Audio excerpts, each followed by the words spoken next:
name is Beck, and you're a rabbi from another planet. Please like, share, and subscribe, and ring that little bell. Ring the little bell so you're notified when new videos drop. And we're up to wave 46 of 48 Ways to Wisdom. I found out the other day they're actually going to be 49. We're going to do an extra one, the 49 Ways to Wisdom. Well, we'll call it the 48 Ways to Wisdom, because what are the 48 Ways to Wisdom?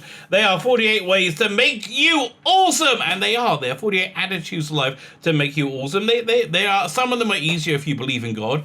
Not all of them. Like most of them are just basic, common sense attitudes that just saying them over is really, really helpful. It helps to refresh them in your mind, make it something that you want to, keep on the top of your mind. Now, the 48 ways are basically will make you a much more effective person. That's the ultimate goal of it. So, as I said, they come from this codification of Jewish law called the Mishnah from 2,000 years ago.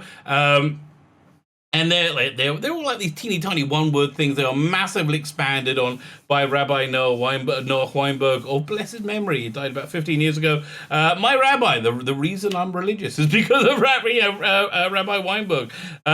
So this was one of his cornerstone things, the 48 Ways to Wisdom. Basically, he developed it in the 70s, I think, or the 80s, when there was Dale Carnegie was doing how to make friends and influence people. Those sort of self-help books were popular. And he thought, well, I'm kind of connected to this 2,000 years old wisdom. Maybe we got something that could do something similar. So that's basically what he came up with. So we studied this during this period of time called the Omer. It goes from the Jewish holiday of Passover right up to the Jewish holiday of Shavuot, or Shavuos, depending how you want to pronounce it. It's a 50-day period where the Israelites, they journeyed from Egypt to Mount Sinai, and as well as being a physical journey, it was a spiritual journey, and we too go on a spiritual journey, and just as the Israelites were helped by the good Lord, so too we hope we are going to be helped by the good Lord in our endeavors. And Kabbalistically, that's basically what this time of the year is. So this is why we're doing. This is why we do the 48 Ways to Wisdom. As I said, we're up to wave 46. So before we get into it, hit the like button, hit the share button, hit that subscribe button. I would like to get to 3,000 subscribers. Right now, I'm about 5 away. Who knows what it'll be tomorrow? I could be 15. I could be over the top. Who knows? If you're the lucky 3,000 subscriber, you get to be in my next comic book. I write and draw comic books. Go check out my Indiegogo. It's right here. The link is in the video notes. 2 freaking awesome graphic novels. One called Biblical. One called The Imperium. Bonkers, mad fun, and pretty good reads, if I do say so myself. And I hope to be closing that campaign reasonably soon, because I'm starting my new one, and you can be in it if you're the 3,000th subscriber. That sticks. Again, YouTube takes subscribers off, but hopefully you'll stick. So fine, let's look at Wave 46. Learn in order to teach. Now, a lot of time I rename these headlines. The headlines. Because I just don't think they were very. Also, this was written about. I think it was written about 10, 15 years ago, and it feels very dated. It needs a spruce up. But this one, learn in order to teach. No, this is what it says on the tin, and this is a really important thing. I'm telling you, it really is a life-changing attitude that will make your life better. Was a halamed how minat lelamed. God, it's so much easier. They wrote it in Hebrew.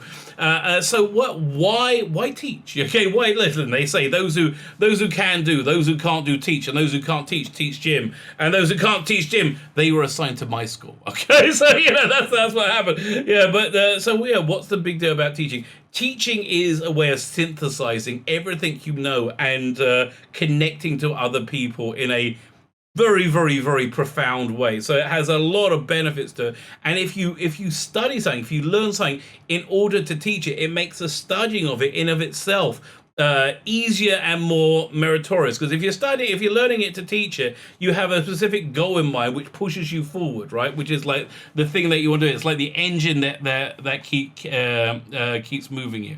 So let's have a look and see what it says. If it's worth learning, it's worth sharing, and that's very, very true. Listen, I don't really understand this idea of keeping stuff to yourself, right? I'm a massive Doctor Who fan. Look, we have the TARDIS right there. I'm a massive Doctor Who fan. Now I believe there are some Doctor Who fans who keep lost episodes of Doctor Who hidden, so only they can have it. I don't really think that's very nice, right? I don't think that's very nice. I think the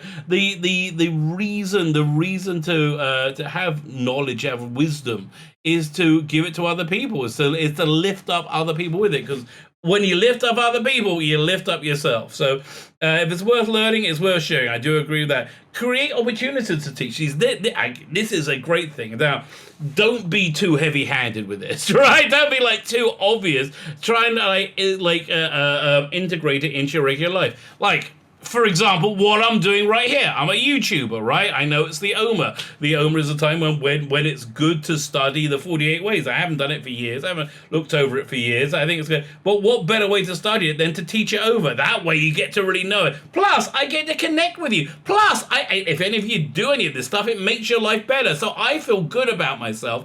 I guess we're doing that. Now, if God exists, God feels good about me as well, because we're just doing good stuff. This is the point of living. The point of living is connecting with each other and pulling each other up, because everybody is superior in different ways. We all need each other, right? And we all need that connection. You don't have to be perfect to teach. This is so true, right?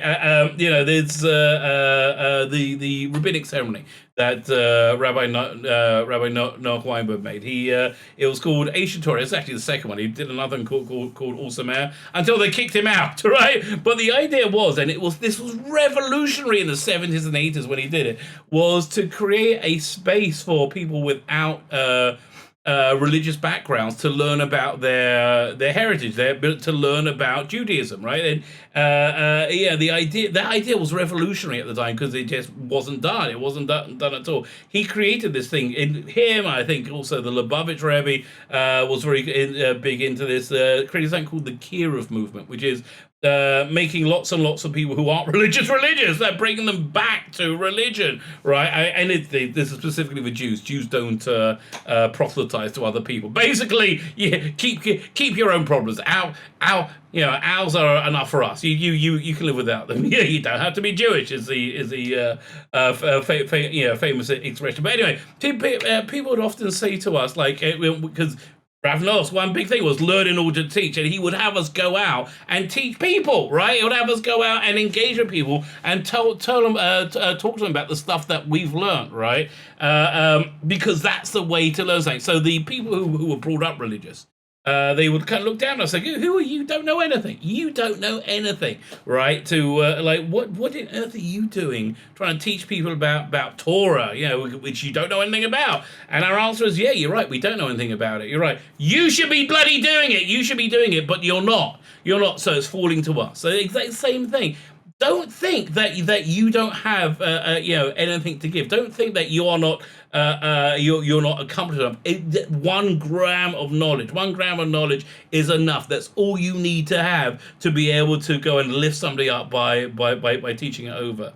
Do people want to learn? Probably not. It depends. People don't want to be preached to, right? People are kind of interested in hearing new ideas. But again, the important thing about teaching is connecting to people, right? No, people. The way you teach is you connect them. You talk to them in a way they find relatable. I guess which is what I'm trying to do right here. I don't know how relatable it is, right? I don't know how relatable it is, but you can but try. So why is learning in order to teach a way to wisdom? Let's see what the bullet points are. When you learn in order to teach, you gain greater clarity about what's floating through your mind. Very true. You can't. Yeah, and also any students will haul your ass over coals if you are not clear on something, right? It's great for you because it makes you get crystal clarity with whatever it is that you're espousing.